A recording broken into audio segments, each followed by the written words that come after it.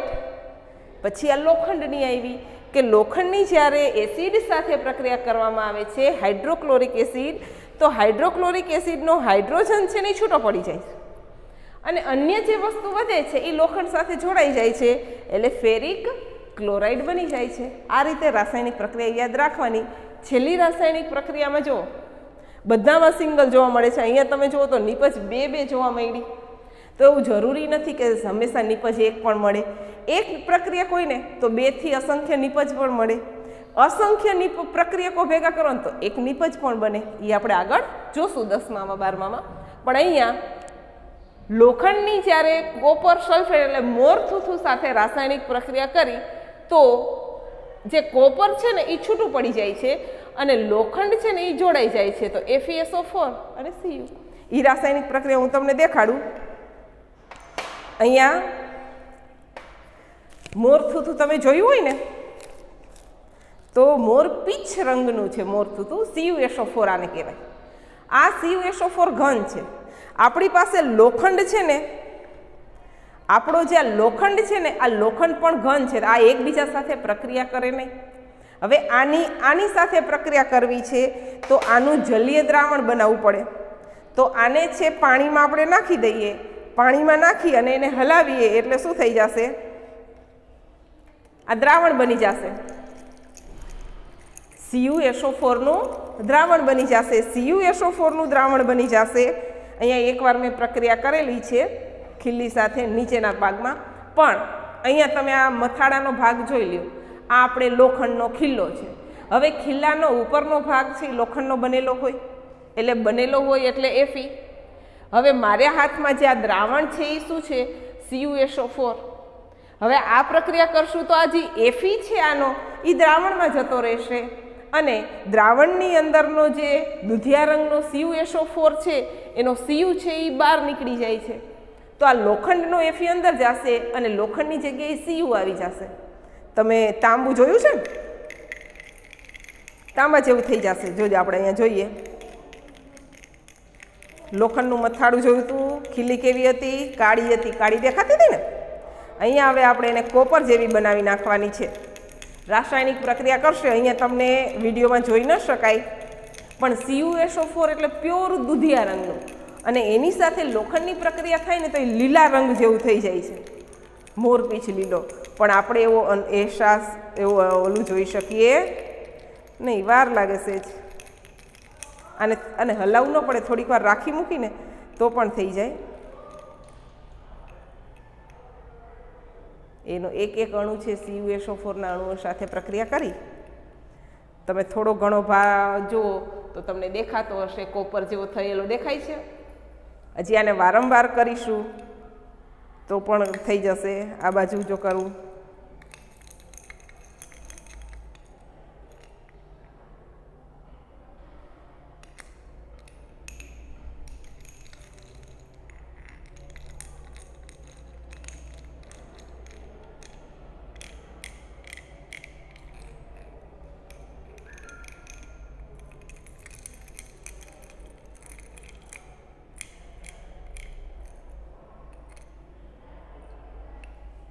અહીંયા મોટા ભાગની ખીલ્લી તમે જુઓ તો આપણી Cu જેવી દેખાય છે, થઈ ગઈ છે કોપર જેવી. તો આ એમાં શું થયું? આ જે તમારી ખીલ્લીની અંદરનો જે Fe હતો એ દ્રાવણમાં વયો ગયો, એટલે દ્રાવણ કેવું બની ગયું? FeSO4. અને જે લોખંડ હતું અહીંયા શું આવી ગયું? તમારું Cu. આ રાસાયણિક પ્રક્રિયા થઈ કે ન થઈ? આવી જ રાસાયણિક પ્રક્રિયા બધા જ એની અંદર એકબીજા પ્રક્રિયકો એકબીજા સાથે જોડાઈ અને નિપજ બનાવે છે. આ જે રાસાયણિક પ્રક્રિયા છે માત્ર ને માત્ર આપણે પાકી કરવાની છે, એટલે આજના લેસનની અંદર પણ આ દરેક પ્રક્રિયા છે એ રફ નોટની અંદર 3 વાર લખી પાકી કરી નાખજો, અને ત્યાર પછી મોઢે પાકી નોટમાં લખી નાખજો અણુ નિર્માણ અને ત્યાર પછી પરમાણુ નિર્માણ. આટલું લખાઈ ગયા પછી મેં તમને જે શનિવારે વિડીયો મોકલેલો હતો આપણા નવા પાઠનો વનસ્પતિની અંદર પોષણ અને શોષણ, એ પાઠની શરૂઆત કરી દેજો. ઓકે, નમસ્તે.